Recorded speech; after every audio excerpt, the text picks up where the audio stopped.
Hi guys, নমস্কার, আসসালামু আলাইকুম। আর আমার জন্য আজকে একটা পার্সেল আসবে, সো আমি অনেক এক্সাইটেড। আর এটার জন্য ওয়েট করতেছিলাম, আপনাদেরকেও দেখাবো কি আসবে, ঠিক আছে? সো বাস দেখতে থাকেন। আর দেখেন আমার চুলের কি অবস্থা ভাই। আমি এটা খুলতে ভুলেই গেছি যে আমার পার্সেল এখন আসবে, আমি এটা এখন ভিডিও বানাবো, এটা আমি ভুলেই গেছি। তো যাই হোক, সমস্যা নেই, এই তো পার্সেল এসে পড়ছে বলতে না বলতেই।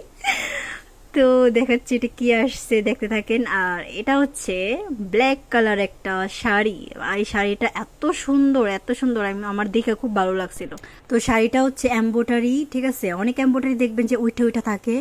আমার এটা যখন আমি বের করতেছিলাম তখনই আমার দেখা মনে হলো যে এম্বোটারিটা একদম কাপড়ের সাথে মেশানো, কোনো রকম ইয়া নাই। আমি কনফিউজড ছিলাম যে এটা কি কুচি হবে এম্বোটারির জন্য নাকি হবে না।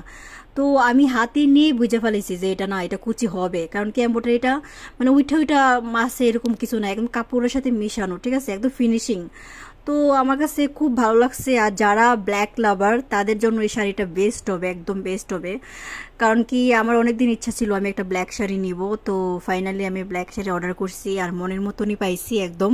আর কোয়ালিটির কথা কি বলবো, আপনারা নিজেরাই দেখে নেন, কোয়ালিটির কিন্তু খুব ভালো। আমি শুধু একটা টেনশনই ছিলাম যে কুচিটা কি ভালো করে হবে নাকি কাজটার জন্য, কারণ কি যেহেতু কুচির সাইডে এই কাজটা পড়বে, তো আমি খুব টেনশনে ছিলাম। আর কাপড়ের কোয়ালিটির সত্যি খুব ভালো, আপনারা নিজেরাই দেখতেছেন। আমার কাছে খুব ভালো লাগছে, দেখে বলবে কেউ না একদম কোয়ালিটিফুল একটা শাড়ি। তো আমি ভাবলাম একটু পরে নিই শাড়িটা, কারণ কি না পরলে বুঝতে পারবো না কুচি হবে কি হবে না। তো একটু কোনো রকম পরছি, আর আমি শাড়ি ভালো করে পরতে পারি না। সো ব্লাউজ পিসটা আমি দেখাই দিব। আর যদি কেউ এই ব্ল্যাক শাড়িটা নিতে চান তাহলে আমাকে বলবেন, আমি এটার লিঙ্কটা দিয়ে দিব, ঠিক আছে? পেজের লিঙ্কটা দিয়ে দিব।